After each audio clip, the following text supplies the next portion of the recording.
Okay, so I'm here today with Dr. Roee Salem. Uh, like he says, spelled like Salem, Massachusetts.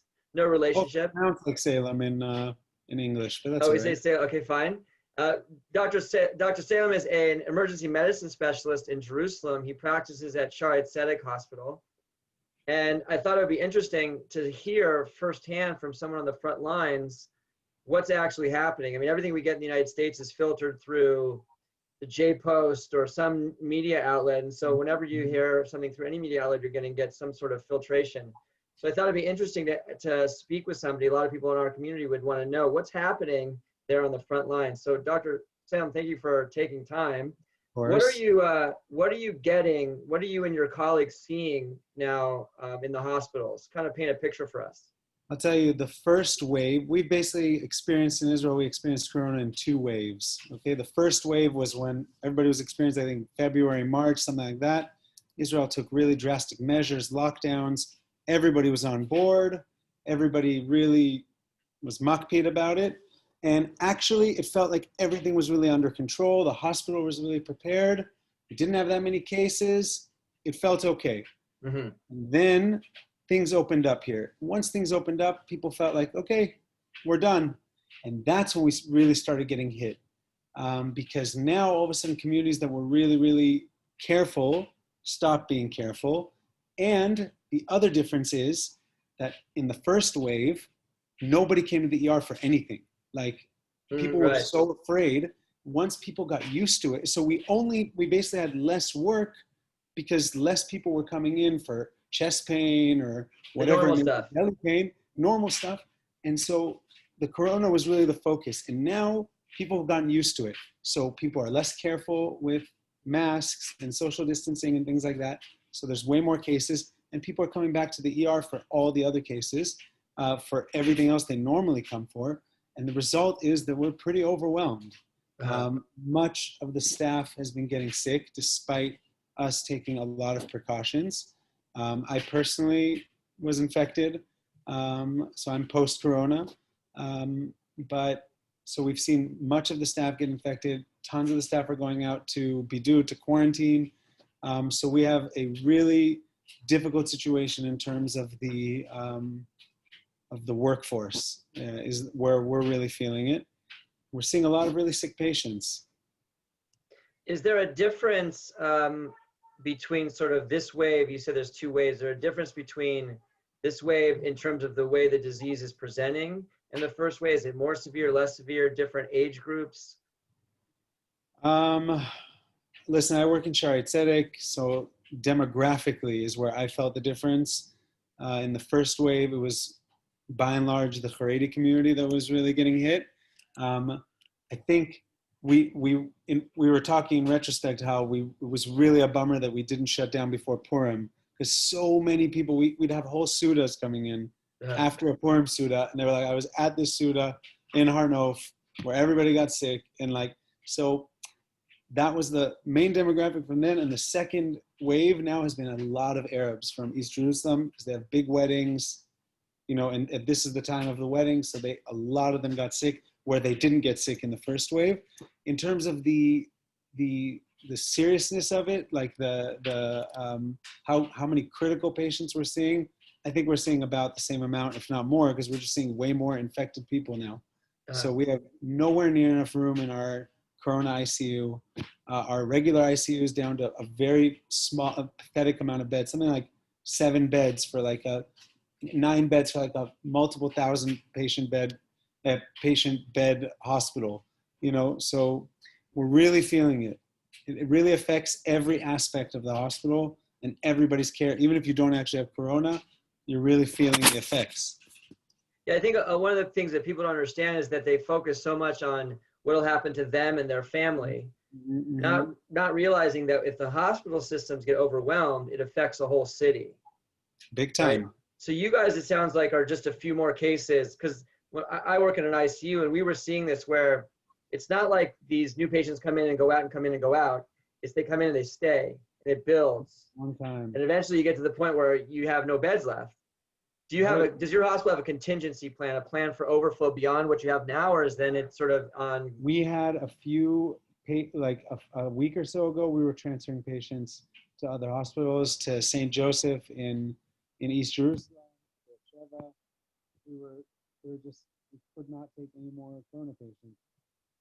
So from that perspective, yeah. So the contingency plan for now, I don't know. It really felt like in the first wave, we're really, really organized. And every time they were opening up, they knew exactly what was going to happen. The first corona patient came in, they were going to do. But I think now another thing is my hospital's lost tens of millions of dollars. Yeah. And now we have less corona wards because they don't have money for it. And in the first wave, everybody was, you had all kinds, attendings from ear, nose, and throat who were working overnights, and people were really feeling like they were up for the challenge. And now people are kind of over it, and so it's just falling on the residents. So anyway, to answer your question, which I didn't do, I don't know if there's a contingency plan. It doesn't feel like it. Okay. So but you are right on the edge. So do you know if if other hospitals are also as overwhelmed or at that same point? I don't actually know. I know that I have stats all the time. I don't think we're at New York levels, but also things have changed a little bit since the first wave. You're intubating less people, so whatever. But we're not at New York levels. We have PPE. I haven't heard of anybody not having enough PPE. But the main problem is not having enough qualified staff. There's not enough ICU nurses, not enough doctors who can work in the corona. That's really in the corona and the ER. That's where we're really feeling the big hit. Right. And some, OptiFlow, high flow nasal cannula, things that we really need to save other people's lives. The other day I had a patient like that. And we just didn't have one in the hospital. That's it. We didn't have it. Right. I died. Sucks. Well, so running short on supplies, is the shortage of staff, is that because of they're out sick, or is it because there's just too many patients? Out sick, mostly out sick or out in quarantine, and staff being moved from one place to another. Now there's less internal medicine wards because a lot of the staff went to corona, or the ICU is now split. So the staff is mostly quarantine or sick. Wow. Now, wow. So you say you're going to sort of outside the hospital. Just what is going on sort of on the streets of Jerusalem? I mean, you guys are in total lockdown, I understand. We are, but the truth is it's not 100% clear. It's not like it was the first time we had a total lockdown where they locked it down for Yom Ha'atzmaut. You're sometimes getting checked, sometimes not. You just say you're going to the market. You still, on my moshav, I live outside of Jerusalem.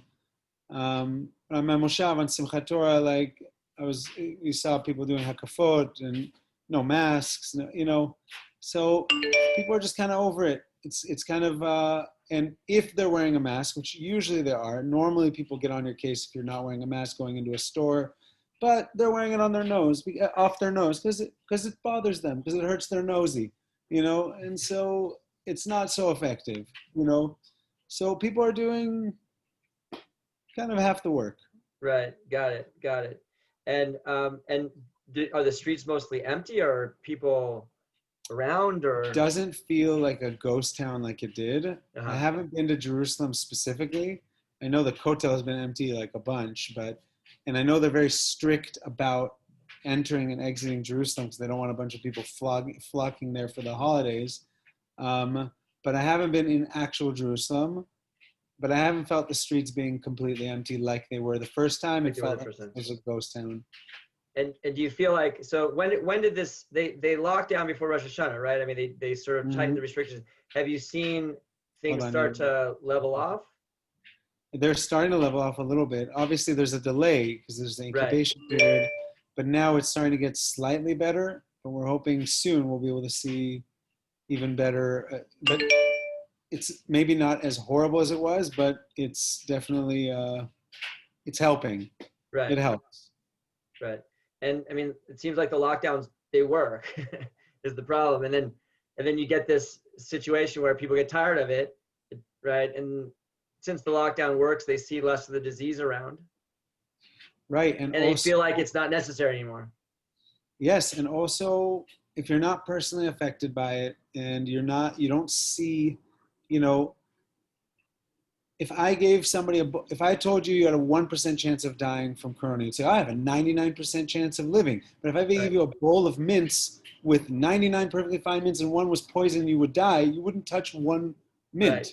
But people somehow think it's different with this because they don't believe it. They don't think it's that bad for whatever reason, but it is that bad. And yeah, people get over it, but also people also here are having a tough time. Parnasa, you know, people are having a really, really tough time with that. And so, you know, at the end, they're like, so I'm at home, I'm not getting corona, but I can't feed my family. So it's many, many elements to the thing. But I think also, yes, you're on lockdown, it helps. And then they open, which is what happened last time. They opened slightly too early. There were still infected cases. And this disease spreads like wildfire. There's no doubt about it. It's nothing like anything I've ever seen. You know, so it really is infectious, and it's crazy how infectious it is. Yeah, it's funny. Like you hear every year, I don't know if you have kids. I have kids, so like the things that go around, right? Oh, there's a cold going around. Right. There's a strep going around, but it's never like this where it's just like it explodes. Like, you know, we had yeshiva here, a bunch of kids got it, and just like it's not just like a few kids or 100 kids. It's like the whole thing goes. Right. And then 100%. It's just and then it expands with a wave, and then so this wave probably started before Rosh Hashanah, and you're seeing most. Way before Rosh Hashanah. They started the lockdown because they saw things were getting completely out of control, and they were. Is this? I know that some people like to make these things political. In Israel, is this something that's affecting the Chiloni and Haredi the same? It seems like it doesn't, or is there a difference? Funny, you know, on my Facebook feed, I have a lot of religious friends that are more on they can be on they're obviously not like purely Haredi in Israel, otherwise they wouldn't have Facebook, but you know, they still have Facebook, so they post things like pictures of a protest in Tel Aviv and be like, oh, look at the Tel Avivis, and they're blaming the Haredim for everything, and then Tel Avivis are posting pictures of some Admor died, I don't know, and then they had the Alvaya. There's thousands of Haredim walking behind them, rarely with a mask. Everybody's blaming everybody. In the end, everybody's both right.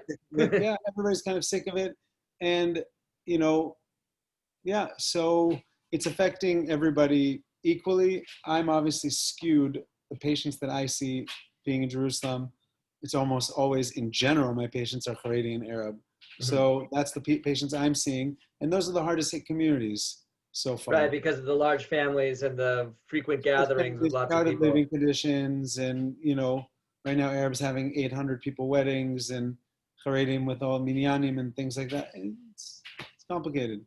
Wow. Okay, well, it feels less political here. It feels less political. It's not like it's my right to not wear a mask. Nobody ever says that here. Right. And you know, that obviously it just has a lot to do with like America versus Israel. That's not the issue here. People just say, it bothers me. The mask bothers me, so I'm not wearing it. You know. Right. So it's not really it's not like in America. It's not dividing along like political party lines, pro or anti. Definitely not. And I think more Chilonim here like wear the mask, compete on the mask, but I don't know. It's definitely not along party lines or religious lines or something like that. It's also sometimes like a general knowledge of, you know, sometimes my favorite thing to see, it's not a good thing, but it is, I guess, funny is people who wear the visor. Uh-huh. Now, some genius probably in China invented a visor that says on the top antivirus. So it says on the top antivirus, they wear just the visor, no mask. It's like, you obviously have no concept of germ theory or anything like that. Right. You're not going to do anything. All of this is connected under that. You know, that's only if somebody sneezes in your face. So I think that's not like a malignant thing. It's not like I'm only wearing the visor. You know, I think it's just, they obviously think it says antivirus. I'm wearing the visor. This is probably enough, you know. So and also every Jew is an amateur doctor. So, you know, everybody's trying to figure out, okay, well, with the antibodies and I'm protected and then they do this and it's like everybody's trying to figure out their own right answers. Well, I really appreciate both, the work you're doing in Israel and spending this time. I'm sure you're very busy. And is there anything else you think that we in the United States here, especially in the East Coast or in Baltimore, would like to know, or that message you would like to give to us? Yeah, that if you are in yeshiva and you're 18 and you're healthy, it's true. You'll probably be fine. You have a very low mortality rate. I'm 34 years old. I got it. It was very mild.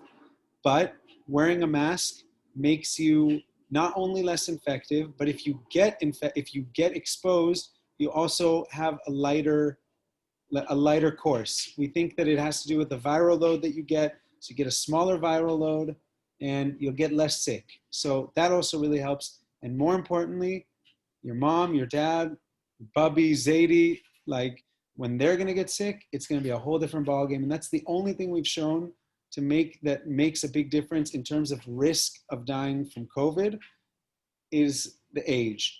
And so COVID is real. It's not a political thing. It is much different than any other virus we've ever seen. It is way more infective. And if you're older, you get sicker, and you don't want to see that. I've seen many people who are 74, perfectly healthy. That is not that old. That is only slightly older than my parents. Like 74 is not old. They're perfectly healthy. They go to the gym every day. They get COVID and they just are dead in a couple of weeks. And you don't want that to be your family member. You don't want that on your conscience. And it's very easy. Wear a mask, wash your hands, and be careful. And that's it. It's not a political thing. Like, it's really, really pikuach nefesh. It's really, really important. And it's the easiest thing to do. Just wear the mask. It hurts your little nosy. Tiyeh chazak. Be strong. You'll get used to it. Okay, thank you so much. I really appreciate it. And maybe we'll get you back on when things are better. My pleasure. All right. Take care. Okay. Bye-bye. Bye.